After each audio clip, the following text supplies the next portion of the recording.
है रोशनी का कारवां।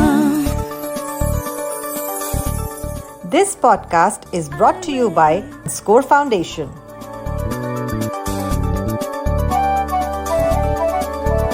ये है रोशनी, रोशनी, रोशनी का कारवां, रोशनी।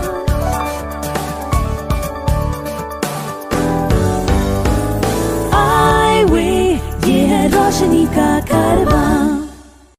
हाय नमस्कार, मैं जॉर्ज इब्राहिम। आईवे कॉन्वर्सेशंस के इस कड़ी में आपका स्वागत है।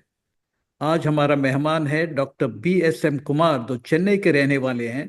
वे कंटिन्यूअल इंजन में content and product development advisor हैं।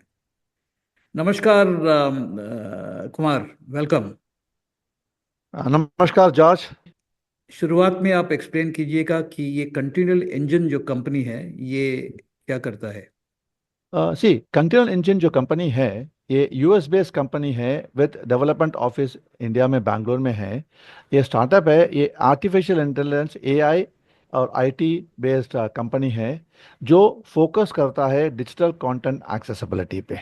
तो कुमार, ये जो आपके जो कंपनी है, आपका जो प्रोडक्ट्स हैं, ये आपके खुद के प्रोडक्ट्स हैं या दूसरे प्रोडक्ट्स जो मार्केट में है उसको आप ऑटोमेट करके एक्सेसिबल कराते हैं? नहीं, ये जो टूल है, ये जो हमारा प्रोडक्ट या जो टूल है, ये हमारा खुद का प्रिपेयर किया हुआ टूल है जिसको हम AI से यूज़ करके हम उस मॉडल्स में डाल के, ये जो टूल और ये जो है ये हमारा खुद का है and it's our own products. तो आपके जो प्रोडक्ट्स हैं उसका कुछ एग्जांपल्स देंगे? हमारा मेन जो है 2-3 प्रोडक्ट है। एक है प्रेप, ये सारे टूल हैं। प्रेप मतलब PDF and document remediation platform. तो ये AI को यूज़ करके ऑटोमेट करके हमारे जो PDF और EPUB या वर्ड कोई भी डॉक्यूमेंट हो, उसको जो डॉक्यूमेंट जो उस फॉर्मेट में इनएक्सेसिबल हो उसको हम एक्सेसिबल करते हैं यूजिंग AI। और हमारा दूसरा प्रोडक्ट, एक हमारा सेलर प्रोडक्ट है जो इनविक्टा जिसे हम कहते हैं, जो है इमेज डिस्क्रिप्शन और ऑल टेक्स्ट। तो इसमें भी हम क्यों कहते हैं कि AI मॉडल, आर्टिफिशियल इंटेलिजेंस के मॉडल हमारे खुद के मॉडल हैं जिसमें हमने सारे इमेजेस जो stem and other images like chemistry के हो, फिजिक्स के हो, बायोलॉजी के हो, मैथमेटिक्स के ग्राफ्स हो या इक्वेशंस, कॉम्प्लेक्स इक्वेशंस हो और अकाउंटिंग टेबल्स हो या कॉमर्स के जो भी हो, उनके सारे इमेजेस को हमने डाटा लेके उसको मॉडल को ट्रेन करके और आउटपुट हमारा आता है जो एकदम लॉन्ग डिस्क्रिप्शन करके देता है। इसके अलावा हमारा प्रोडक्ट जो है, हमें ऑटोमेटेड वीडियो रेमेडिएशन भी करते हैं जिसमें हमारा है कि क्लोज कैप्शनिंग, सबटाइटलिंग और transcription and extended audio description भी है। इन एडिशन टू दैट हम कोर्स कंटेंट एक्सेसिबिलिटी भी करते हैं जो LMS वगैरह, ये apart from automated web accessibility tool. तो अगर भारत में जो स्टूडेंट्स हैं जो दिल्ली यूनिवर्सिटी में हो या IITs में हो या ये IIMs में हो, अगर उनको आपके प्रोडक्ट्स के बेनिफिट करना है, then your their respective universities और institutions will have to either buy or subscribe to your tools. Is that correct? Yes, yes. See, for these tools, particularly for this prep or the PDF and document remediation tools, we have two models. One is we give them an annual subscription model, or we give a service model. They can give a document and we can do the service also. So for them, yes, these people, the relevant departments in the universities, either the equal opportunity cell or the department, they have to subscribe and make these documents accessible. तो आपका जो products है इसका ये distance education, जैसे कि इग्नू है, जैसे कि NIOS है, जैसे कि देयर आर आल्सो यूनिवर्सिटीज, कई यूनिवर्सिटीज है जहाँ पर डिस्टेंस एजुकेशन होता है। क्या आपका टूल वहाँ पर यूज हो सकता है और उससे ब्लाइंड स्टूडेंट्स को बेनिफिट हो सकता है? यस सर, हमारा टूल इसी का काम है। मैंने कहा, जबकि हमारा जो PDF डॉक्यूमेंट रेमेडिएशन प्लेटफॉर्म है तो वो सारे ई-बुक के प्लेटफॉर्म को चेक करता है और they also check the accessibility. And हमारा ये जो टूल्स हैं they are as per the WCAG and ADA regulation, सारे रेगुलेशंस के नॉर्म्स पे है। एंड इन एडिशन दैट मैंने आपको ये नहीं कहा, हम कोर्स कंटेंट रेमेडिएट भी करते हैं। आज जो सर कि ये जो ऑनलाइन जो कोर्सेस हैं, जो उनका जो ऑनलाइन जो LMS प्लेटफॉर्म्स हैं, ब्लैक बोर्ड है, उनके भी कंटेंट को हम एक्सेसिबल कर सकते हैं। तो it will be one shot go for all the people, blind users on online platform. This sounds very interesting and with a lot of potential. इसमें काफ़ी साध्यताएं हैं। तो इस कंपनी में आप एडवाइजर हैं, तो what is your role here? आपका रोल क्या है यहाँ पर? कि my role is basically multifold. एक तो जब ये प्रोडक्ट बनता है at the proof of concept stage में ही जब बनता है तो I get involve there, so basically as a subject matter expert and a end user tester, because I am a blind person and I use JAWS। तो इसमें I work as both as accessibility consultant as well as the subject matter expert in this work doing. तो आपका इस company के साथ ताल्लुक कब से है? ऑलमोस्ट 6 ईयर से है। ये कंपनी हमारा 2017 में और 18 में शुरू हुआ था और मैं 2019 से हूँ। If you know of anyone with vision impairment who needs guidance on living life with blindness, please share the iWay National Toll-Free Helpline number 1800-5320-469. The number is 1800-5320-469. तो ये जो आपका आंखों का प्रॉब्लम है, ये आप संक्षेप में बताएंगे कि प्रॉब्लम क्या है और कब से है और आप कितना देख सकते हैं? कि करंटली तो मेरा विजन जो है, I M legally blind and medically blind, ठीक है ना। तो अभी मेरा विजन जो है सिर्फ लाइट परसेप्शन है। बट मेरा जो आंखों का जो प्रॉब्लम है, दिस इज कॉल्ड RP और रेटिनाइटिस पिगमेंटोसा। तो पीपल को अगर होगा कि ये क्या डिसीज है, इसके लिए मेजर नहीं जा रहा। बट ये जो डिसीज है, जहां तक मेरा सवाल है, मेरे बचपन से, मेरे राइट ऑन द बर्थ से ही है। बट मुझे उस समय, I am almost 61 now, 61 years of, तो उसका मतलब समझ गया कि जब होगा तो ठीक। उस समय इसका अवेयरनेस, जब मैं स्कूलिंग टाइम में चल में था, इसका बिल्कुल किसी को अवेयरनेस नहीं था। इवन मेरे पेरेंट्स को तक को अवेयरनेस है कि मेरा क्या प्रॉब्लम है, ठीक है ना। उस समय बचपन में मैं आई थिंक अगर अभी के लेवल में बताऊं तो उस समय ही मेरा इमेज जो साइट जो था, it will be around, I would have had 60% vision, that's all, not beyond that, 60 to 70% vision. यानी कि इस विजन के साथ आप घूम फिर सकते थे, पर पढ़ने में दिक्कत होता था, ब्लैक बोर्ड देखने में दिक्कत होता था, लोगों को पढ़ने भी पहचान। नहीं था, ब्लैक बोर्ड वगैरह थे, लॉन्ग डिस्टेंस ब्लैक बोर्ड देखने में दिक्कत होता था। और नैरो विजन के कारण साइड में जब रोड में जाता था तो जो मेरा विजन जाता 25 अराउंड, उस टाइम 25 डिग्रीज का विजन जाता था, 20-25 डिग्री। तो उसमें जो है सीधा जाता था तो नीचे अगर कुछ होता तो उसमें बहुत टांग में हिट जाता था, तो एक्सीडेंट प्रोन बहुत ज्यादा होता था। तो आपने PhD किया हुआ है, आप कौन से सब्जेक्ट में किया है और अपने मैं- आपके विजन लिमिटेशन के साथ इस PhD को कैसे किया? क्या तो टू हैव दिस, मैंने BSc, उससे पहले दिल्ली यूनिवर्सिटी में BSc ऑनर्स केमिस्ट्री किया है इंडो कॉलेज से 3 साल। उसके बाद IIT दिल्ली में MSc केमिस्ट्री और MTech केमिकल एनालिसिस कंट्रोल ये किए हैं। उसके बाद PhD भी मैंने केमिस्ट्री में, एनालिटिकल केमिस्ट्री में किया है, एयर पोल्यूशन में, ठीक है। और जब मैंने PhD किया उसी समय मुझे डिफिकल्टी हुआ था कि जब मैं सीधा देखता था, जब अपना नॉर्मल 10 मिनट के अंदर, तब तक तो मुझे अच्छा लगता था, डे लाइट में तो प्रॉब्लम होती नहीं थी। बट नाइट में जब मुझे अंदर काम करना पड़ता था, जब ट्यूबलाइट होता था, तो जब ब्यूरेट पिपेट जब लेते थे ना, पिपेट में जब मेजरमेंट डिफिकल्टी होती थी, तो उसके लिए मैं क्या करता था कि वो जो पीछे जो ट्यूबलाइट होती थी ना, उसके आगे मैं अपना पिपेट रख के वो कॉन्ट्रास्ट में अपना देखता था। और जब वॉल्यूमेट्रिक फ्लास्क में जब पानी डालना हो तो मार्क को मैं अपने फिंगर से मार्क को टच कर लेता था, जिससे कि मुझे आइडिया लग जाता है कि जब मैं देख रहा होता था कि पानी, वो उस लेवल पे आके देखना होता था मेरे आंखों के लिए। कि जो अभी आजकल जो टेक्नोलॉजी बताता है, उस समय टेक्नोलॉजी मालूम नहीं था, बट मैं खुद मैंने इनोवेट करके वैसे वैसे करके आई डिड माई वर्क। सो आपके जो क्लासमेट्स थे या बैचमेट्स थे या पीयर ग्रुप जो थे आपके साथ जो काम करते थे, क्या उनको मालूम था कि आपका प्रॉब्लम है? और अगर था तो फिर उनका रिएक्शन क्या था, उनका प्रतिक्रिया था? फ्रैंकली स्पीकिंग सर, जब तक मैंने PhD नहीं किया, MTech तक मैंने किसी को बताया नहीं कि मुझे ये प्रॉब्लम है। खास एक या दो मेरे क्लोज फ्रेंड को मालूम होगा, बट अदरवाइज किसी को मैंने ये बताया नहीं कि मेरे को ये आंखों का प्रॉब्लम है। तो मैं उनके साथ बचपना के साथ जाता, मैं यही करता कि मैं रात को कोई प्रॉब्लम है, ये है, तो दे नॉट। बट जब मैं कॉलेज का जाता है, yes I use to have lot of problems. जैसे फॉर एग्जांपल, मैं सीधा देखता था तो मेरे आंखों के नीचे से कोई बुक और कोई उठा के खींच के ले जाता था। ऐसे एक इंसिडेंट हुआ था, मैं लाइब्रेरी में गया बुक्स रिटर्न करने, सडनली देखा कि मेरा बुक गायब हो गया। बट कि मेरे एक दोस्त ने निकाला है, वो समझ रहा था कि मुझे मालूम था, बट मुझे मालूम नहीं था। तो ये सब होता रहता था, तो लोग समझते थे कि मैं एक्सीडेंट प्रोन हूँ, बट किसी को ये मालूम नहीं पड़ता था कि मुझे ये प्रॉब्लम है, I am going to get accident prone. But मैं खुद ऐसे चलता रहता था। बट दो तीन दोस्त को मालूम था, और मैंने एमएससी में ही मैं आई थिंक मैं दोस्तों के साथ टूर पे गया, और तब भी मैं क्या करता था कि लोगों के साथ जब शाम को जाना होता है, दोस्त को जाना था, मैं किसी के साथ रह के फ्रेंड बन के उसके गले में हाथ डाल के या शोल्डर में हाथ डाल के वैसे निकल जाता था रात को वैसे। That's how I used to do that planning. Only when I went in, came into PhD, तो क्लोज अप लगा, तो माय गाइड आस्क्ड मी कि Kumar do you have any problem in the eye? मैंने कहा no sir, not that a major problem, but there is something in the retina which is thing, but otherwise I can do the work. उन्होंने ये कहा नहीं आप practical कर पाओगे या मैं थियोरेटिकल? मैंने कहा नहीं सर, मैं प्रैक्टिकल कर पाऊंगा, कोई प्रॉब्लम नहीं है।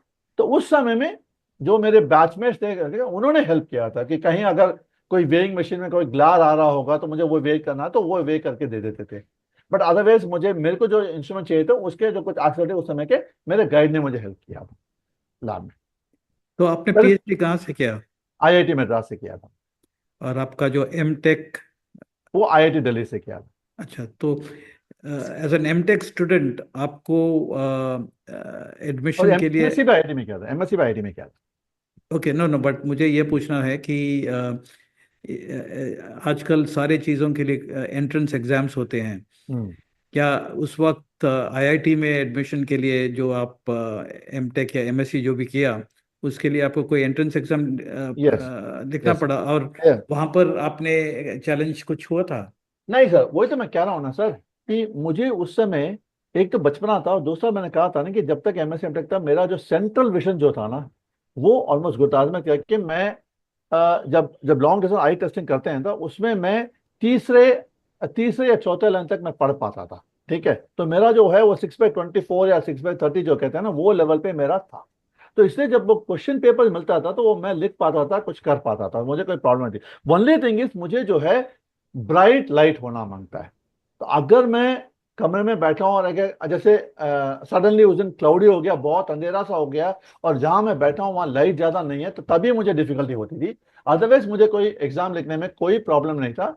और आईआईटी में जो एमएससी के लिए भी मुझे एंट्रेंस था, वो भी मैंने एंट्रेंस क्लियर किया, और मैं टॉप में करके जो 40 स्टूडेंट्स जो उन्होंने सेलेक्ट किया उसमें मैं, जो 100 स्टूडेंट दोनों ने लिखा उसमें मैं टॉपर आया था। और एमटेक के लिए भी मुझे गेट एग्जाम लिखना, उसी समय गेट था, और वो हमने 2 सेशन में लिखे थे। फर्स्ट सेशन होता था कि एक कॉमन पेपर होता था जिसमें हमें 3 सब्जेक्ट लिखने होते थे, और इवनिंग को केमिस्ट्री का होता था। और उसमें भी मैंने गेट में भी मेरा जो है स्कोर जो है 98 परसेंटाइल है। मैं ऑल ओवर इंडिया में केमिस्ट्री में मैं ऑल ओवर इंडिया में 10th पोजीशन पे आया था। तो उस समय मुझे एग्जाम लिखने में कोई उतना खास प्रॉब्लम नहीं था, क्योंकि मैं कह रहा था ना, I had a central vision good. Medical अगर कहोगे तो मैं करंट विजन में 50 to 60% मेरा 40% डिसेबिलिटी सेक्टर में होगा, 40 to 50% डिसेबिलिटी सेक्टर। तो आपका ये जो रेटिनाइटिस पिगमेंटोसा बचपन से यानी कि जन्म से है, सो आपके परिवार में और भी लोग हैं जिनको ये आरपी है? हाँ, I am the eldest, let me tell you, family I have 3 siblings. मैं एल्डेस्ट हूँ, मेरे पास एक बड़ा छोटा भाई है, और एक मेरी छोटी बहन थी, अभी नहीं है। तो she also, I had one, and my younger sister, she had this RP, but currently she is no more because she had passed away due to acute ALL, leukemia के कारण भी almost 20 साल हो गए उसको गुजर के। But she also had this problem, but my brother is not having a problem. तो अक्सर कहते हैं कि when you have a genetic problem, जन्म से कोई प्रॉब्लम ऐसा होता है, तो मेडिकली एडवाइस किया जाता है कि शादी करना और उसके बाद बच्चे पैदा करना और अपना फैमिली को बढ़ाने में थोड़ा you have to be cautious. तो ऐसे एडवाइस आपको कब मिला?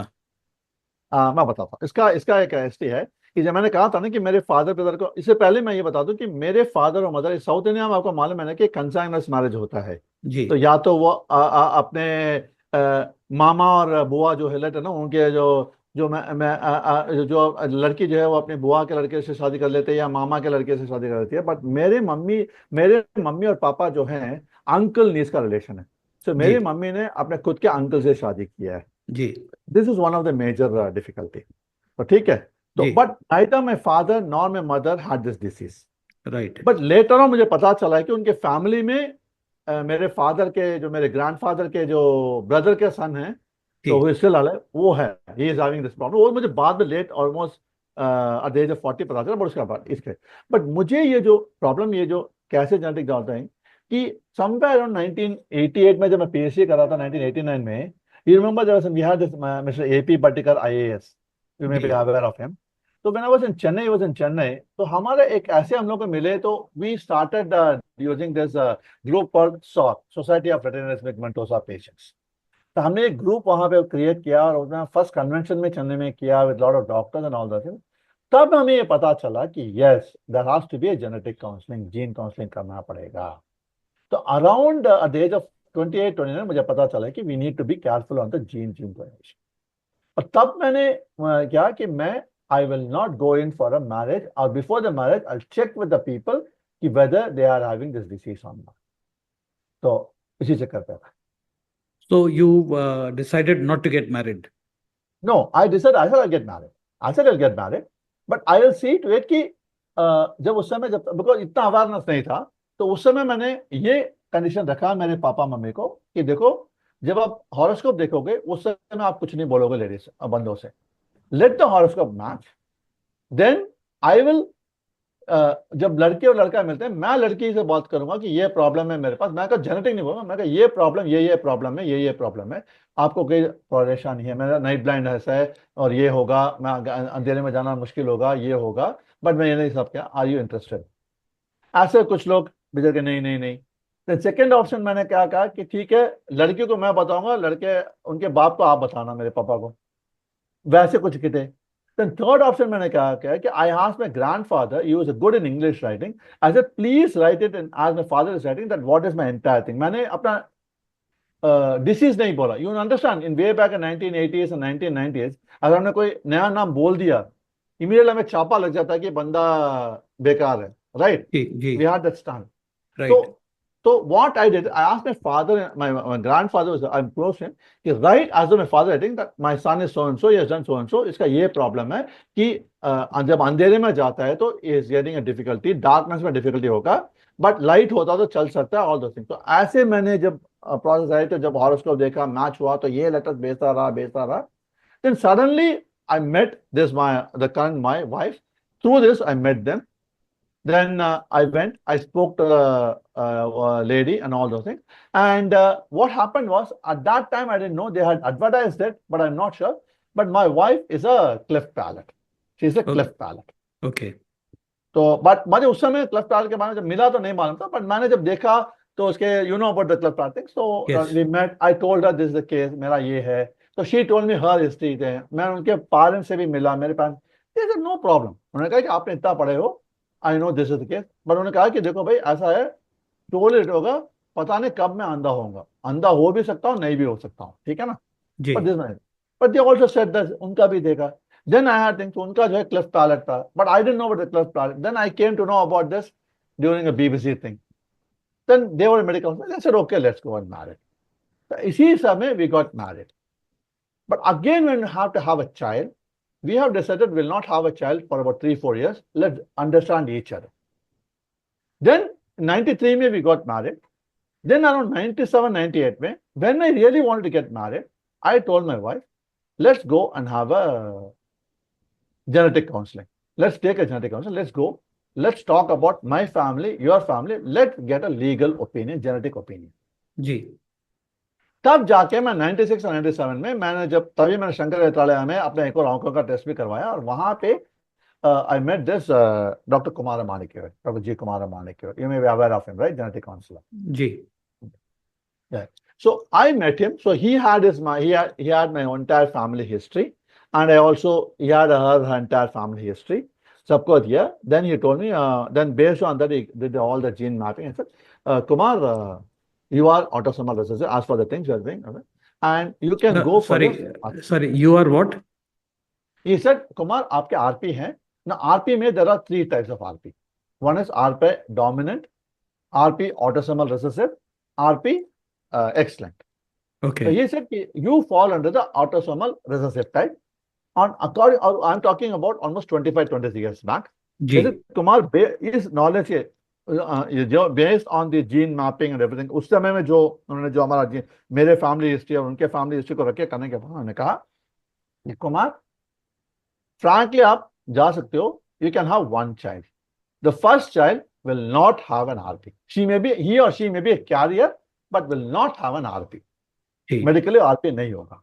मैंने कहा sir, what about that? नहीं, वो भी नहीं होगा. But if you are planning for a second or third child, second child, we will always give you a 50-50. जी तो मैंने कहा no problem, I'll not. तो हम लोगों ने then we decided, okay, let's have a child. ये सब करके ही मैंने child. Unfortunately, touch wood, she is my daughter. I have a single daughter who is 26 years old, and she is not having an RP, and she is doing fine. Have you checked out whether she's a carrier? वो अभी मैंने check नहीं किया. मैंने अपना खुद का अभी चेक किया. 3 साल पहले मैंने खुद का जीन चेकिंग किया है, तो अभी मैंने उसका नहीं करवाया. To support our work with the blind and visually impaired, you can visit the donate page on our website www.scorefoundation.org.in. Please note www.scorefoundation.org.in. आपसे बात करके और भी लोगों से बात करके एक बात साफ है कि जब हमें कुछ जेनेटिकली जनरेटेड आंखों का प्रॉब्लम है या डिसेबिलिटी है, तो इट्स वेरी इम्पोर्टेंट दैट हम लोग इसका काउंसलिंग करें, जेनेटिक काउंसलर से मिले और उनका राय ले, क्योंकि इसका प्रभाव आगे वाले जनरेशन भी हो सकता है. So it is very very enlightening that you spoke about this. तो आप one thing, I just want to just because मैंने यही चीज मैंने अपने मम्मी पापा से पूछा था जब मैंने कहा कि अभी भी कभी भी जानता हूँ कि again my father I think is not that educated, वो गवर्नमेंट में चले गए थे, और जब मैं बीएससी एमएससी कर रहा था he was forcing me to go government में. हर संडे कहीं ना कहीं मुझे एग्जाम में फॉर्म करके बैंकिंग एग्जाम का लिखवाना. वो मुझे बिल्कुल इंटरेस्ट नहीं था बैंक का एग्जाम में जाना, गवर्नमेंट में जाना. क्यों आपको मालूम है ना कि till 1995 there was no there was no rule for the handicap, correct? Even मैं वहां चला भी जाता, बाद में पता चलता मैं बाहर निकल जाता. मुझे बिल्कुल मान था, मैं नहीं जाना चाहता था, बट मेरे पापा इतना मुझे परेशान किया, lot of things. And I knew my sister in 1998 में she passed away, but 1992 में उसने खत्म करके she went into as an LDC government में गई थी. बट मैं 1991 में मैं जब अपना PhD करके मैं उसके ऑफिस गया प्लानिंग सेक्शन में, I know what difficulty she was facing. LDC में जब उसका असिस्टेंट बोलता है एक प्रिंट आउट लो, और उस समय जो आपको मालूम है ना डॉट मैट्रिक्स प्रिंटर होता था जी, और जब आपका उसका इंक तो इतना लाइट होता है, वो कोई टाइप करते, अरे क्या टाइप किया, आप पढ़ नहीं पाते. The way she was taunted the way, right. और मैं पास में बैठा और I used to get that much of thing, right. तो इसलिए मैं गवर्नमेंट में जाना नहीं चाहता, और मेरे पापा ने इतना मुझे फोर्स किया. देन फाइनली जब मैं आई एम हैप्पी, मैं प्राइवेट में आया, अभी मेरे पास जॉब नहीं, but still I am very happy about it. But वही मैं कह रहा हूँ ना, तो उसी से मैंने अपने पापा मम्मी को कहा कि आप एटलीस्ट कुछ तो सोच ले होते. अपने ऐसे दोनों ने शादी कर लिया, but I don't want to do that. I don't want कि later on my future generation to curse me और हैव अ प्रॉब्लम. तो इसीलिए मैंने जेनेटिक काउंसलिंग में किया. सो आपके wife is she also working और या घर पे? या she is working. What is her area of work? She has been working in a corporate event sector, event management company. And she is a operations person there. So she has been working for the past 15 years. And so right from the marriage, when we came back to Chennai, she has been started working. She was previously working for a NGO, Spastic Society of India. Then she went into work in the newspaper, local newspaper as a column advertiser. Then in Reliance Entertainment. And now she is, for the past 15 years, she is working as a corporate event management company. As an operations in charge. तो कुमार, आप कह रहे थे कि आपका जो बेटी है वो अभी 26 साल की है, तो जाहिर है कि वो कहीं काम कर रहा होगा. Her education must be complete and she must be working somewhere. Yes. तो वो क्या करती है? Yeah. So currently, for the past 1 year, she's been working with Cognizant Technology Solutions in the CMT, Communication Media Technology Division. as a senior analyst in the business development consulting. And she had done her BSc in electronic media, that's visual communications, and then went on to complete her PGDM in marketing. And she has over almost about 8 years of experience now. She has worked in a lot of advertising agencies and then with L&T, Smartworld Communications, and then now she's Cognizant Technology Solutions. She is also in the stand-up comedy. Kumar, बहुत बहुत शुक्रिया, आपने हमसे बात किया और इस वार्तालाप में आपने अपने खुद के बारे में काफ़ी कुछ आपने बताया, and there were some very interesting experiences that you shared. बहुत बहुत शुक्रिया. Thank you very much and wish you the very best. Thanks. आई वे, ये है रोशनी का कारवां. This podcast was brought to you by Score Foundation.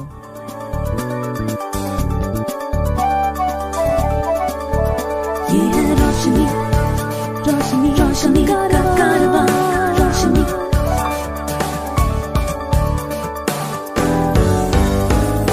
आई वे, ये है रोशनी का कारवां.